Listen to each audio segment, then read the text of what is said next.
Imagine you are standing at the front of a room, 20 pairs of eyes fixed on you, and suddenly your throat tightens, your heart hammers against your ribs, and your mind, once full of ideas, goes completely blank. Research shows that the human brain processes social rejection and the fear of being evaluated in the same neural pathways as actual physical pain. But here is the conflict. The intense spotlight you feel shining on your flaws isn't coming from the audience. It is a trick played by your own biology. In this video, we're going to dismantle the illusion of scrutiny and look deep into the psychology of being watched so you can stop performing for approval and start speaking with power. Whether you are preparing for a massive keynote or just want to speak up more in a weekly meeting, understanding the why behind your stage fright is the first step to conquering it. We aren't just talking about tips, we are talking about rewiring how you perceive the world around you. Let's dive into the theater of the mind. 1. The spotlight effect. You are not the center of the universe. We all walk through life as the protagonists of our own movies. Because we are so focused on our own internal experience, our messy hair, our slight stutter, our nervous hands, we naturally assume everyone else is just as focused on those things. This is what psychologists call the spotlight effect. Think back to a time you tripped in public or spilled a drop of coffee on your shirt. You probably felt like every person on the street was staring at that stain, judging your clumsiness. But in reality, most people didn't even look up from their phones. A famous study involved students wearing an embarrassing t-shirt into a crowded room. The students wearing the shirt estimated that 50% of people noticed their shirt. The actual number? Less than 20%. The lesson here is simple. People are far too busy worrying about their own spotlight to spend much time focusing on yours. When you stand up to speak, the audience isn't a group of critics with magnifying glasses. They are a group of people wondering what they're going to have for lunch or worrying about their own upcoming tasks. Your action step for today. Next time you feel that surge of self-consciousness, take a breath and say to yourself, the spotlight is an illusion. Realize that you have a 30% visibility margin. Even if you feel 100% nervous, the audience only sees about 10% of it. 2. The primate brain. Why eye contact feels like a threat. Why does being watched feel so physically draining? It's because deep in your evolutionary hardware, being the center of attention was a sign of extreme danger. To our ancestors, 20 pairs of eyes fixed on you didn't mean you were giving a presentation. It meant you were being hunted. In the wild, staring is a predatory behavior.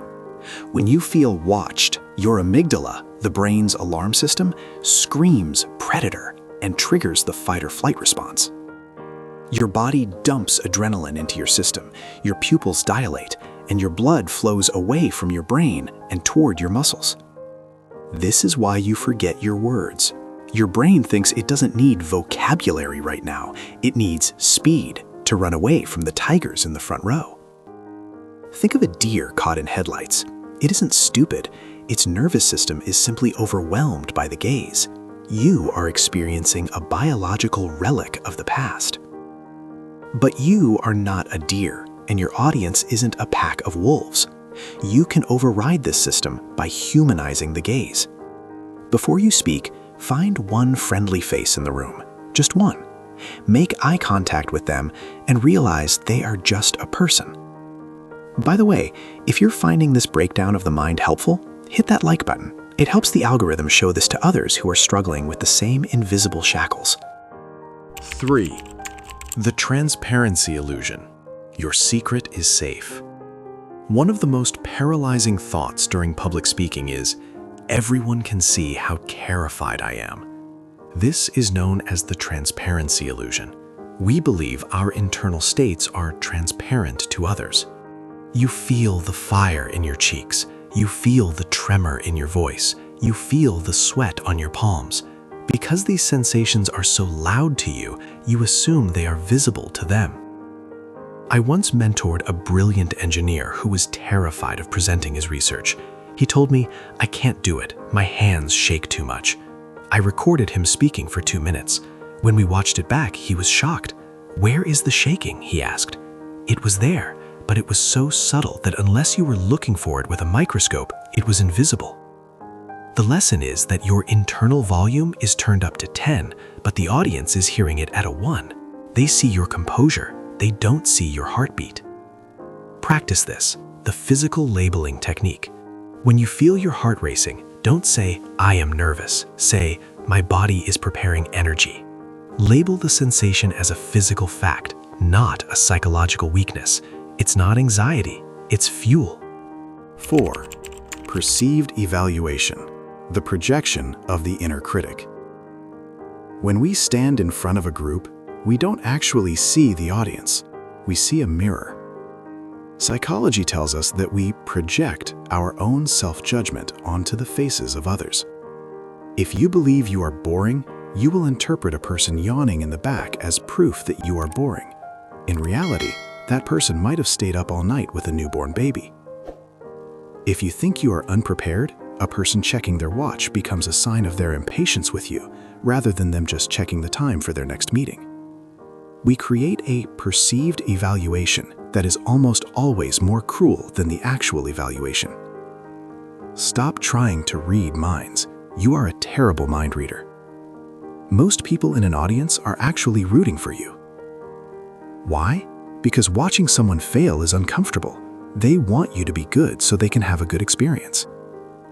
Your practical shift. Shift your focus from "how do I look" to "how can I help?"